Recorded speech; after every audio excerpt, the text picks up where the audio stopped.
Je vous propose la modélisation d'une icône de type bouteille, telle que vous la voyez sur la gauche. Pour cela, je vais utiliser deux outils, Moy 3D et Affinity Designer. Je commence par Moy 3D, 4 vues, en tout cas 4 fenêtres, face et arrière, dessus, dessous, gauche et droite, et puis la vue 3D. Donc là, je me mets en mode face, je donc trace un axe comme j'ai l'habitude de le faire. Je commence par le bas de la bouteille. Je n'ai pas besoin de dessiner quelque chose de trop élaboré. C'est pour une icône. Donc là, j'ai fait le flanc, je fais maintenant le goulot. Le goulot, je vais le détailler en dessinant un petit rebord à ce goulot, comme on a l'habitude de le voir. Et puis je dessine même, on va dire, un bouchon qui sortira de la bouteille. Donc là, une fois que j'ai fait mes droites, je vais relier ces droites, si possible, harmonieusement, donc avec la fonction joindre. Voilà. Bon, je n'ai pas la peine de toucher aux paramètres. Je vais faire pareil pour le haut de la bouteille. Voilà. Bon, là, je vais peut-être rajouter un élément pour marquer un peu plus le verre par rapport au liège. Voilà. Je sélectionne l'ensemble des courbes dessinées. Je vais les joindre. Et puis ensuite, voilà, je vais vous montrer en vue 3D ce que ça donne. Donc on a bien l'axe, on a le profil et on voit bien qu'on n'est que sur un plan en fait, un seul plan. Donc je vais dans l'outil tourne, je me mets sur l'axe, je fais une révolution à 360 degrés et là effectivement on s'aperçoit que j'ai créé une forme en 3D. Voilà, on voit le profil d'ailleurs qui est dessiné un peu derrière à l'arrière. Là je peux enlever l'axe du milieu. Je choisis ma bonne vue et puis après je peux donc l'enregistrer au format PDF et le recharger dans Moy 3D pour voir ce que ça donne. Je vois que j'ai des courbes. Ces courbes, je peux les unir, en tout cas les agencer comme je veux. Une fois que j'ai fait ce que j'ai voulu, je peux l'enregistrer au format PDF et puis ouvrir ce PDF dans Affinity Designer. Donc là, je fais ouvrir, je retrouve mon fichier. Voilà, et voilà mon fichier tel qu'il est brut, j'ai envie de dire. Donc il est brut, mais il y a quand même des niveaux de calque. Donc comme vous pouvez le voir sur la droite, bon, il y a deux calques, il y a un calque qui va m'intéresser surtout au départ, c'est le calque de l'ensemble de la bouteille, qui va me faire à la fois mon fond et qui va me faire aussi mon dessus, c'est-à-dire le contour. Voilà.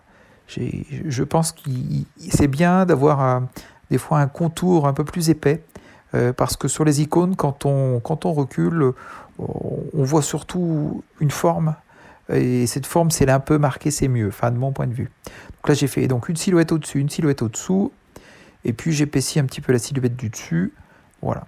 Donc là, j'ai déjà une bouteille, on va dire, en noir et blanc, un peu plus de type icône, puisque ce type de tracé correspond plus à une icône. Voilà. Je vais donc ensuite sur la silhouette qui est à l'arrière. J'utilise un verre bouteille, on va dire, peut-être trop foncé, quoique. Et puis après, je sélectionne donc l'étiquette. Je prends l'étiquette est trop haute, donc il faut que je la raccourcisse. Donc je vais remonter le bas. Une fois que j'aurai remonté le bas, je descendrai toute l'étiquette. Évidemment, je monte en oubliant quelques points. En tout cas, il y a des points qui ne sont pas montés en même temps que le reste. C'est pas grave, je rectifierai après. Je descends l'étiquette. Voilà. La partie en bas, c'est un calque que je n'utiliserai pas. Donc je supprime. Je préfère toujours garder un peu plus de calque, quitte à supprimer. Et puis là, l'étiquette, je regarde quand même que... Alors on voit que l'étiquette limite, elle dépasse. Bon, là, il faudrait que j'enlève ce qu'on appelle le snapping, l'aimant. Mais bon, on va faire ça comme ça. C'est pour ça que des bords épais, c'est bien. On voit pas trop les défauts en bordure des éléments. Je vais donc passer sur une étiquette orange, par exemple. Voilà. Et puis, je vais donc ensuite travailler sur le bouchon, que je vais mettre lui aussi dans des teintes bois orangé, liège. Voilà. Et puis, donc voilà le haut et puis le bas du bouchon.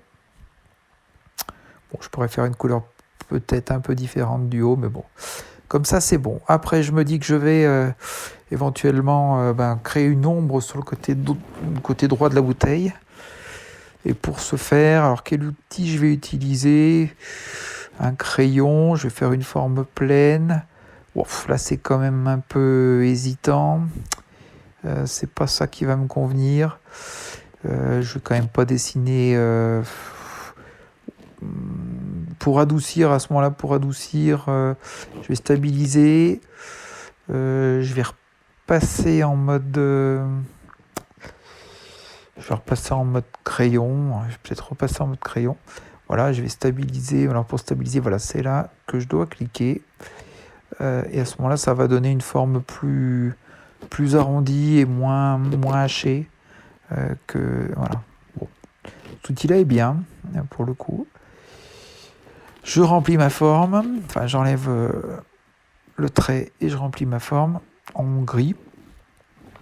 Ce gris, donc c'est une forme mais qui dépasse allègrement la bouteille. J'enlève un peu l'opacité pour quand même faire apparaître ma bouteille. Je reprends ma silhouette de l'arrière, je la duplique. Dupliquer, voilà. Et puis après dupliquer, je donc sélectionne mes deux calques, je fais diviser. J'aurais d'ailleurs pu faire intersection, ça aurait été plus simple. Et voilà, là j'ai fait diviser et j'enlève les éléments qui ne m'intéressent pas. Une fois que j'en suis là, je vois que le bouchon, sur le haut du bouchon, il y a l'ombre, c'est pas joli. Donc je repasse le haut du bouchon tout en haut de tous mes calques pour qu'ils soient au-dessus. Et puis je vais faire pareil pour la silhouette, puisque du coup la silhouette est passée légèrement derrière. Et je la refais passer au premier plan, le contour un peu plus marqué. Je vais ensuite faire, on va dire, une tache blanche sur le côté pour apporter du reflet, de la brillance à ma bouteille. Voilà, donc un petit trait. Donc là, je décide pas de forme, en fait, c'est juste un trait que je vais épaissir. Voilà, par exemple. Ça me semble bien. Je vais peut-être gérer un peu l'opacité pour avoir quelque chose d'un un peu moins marqué tout de même. Voilà.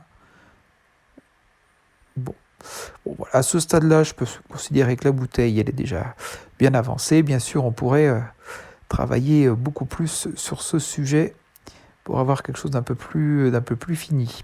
Voilà.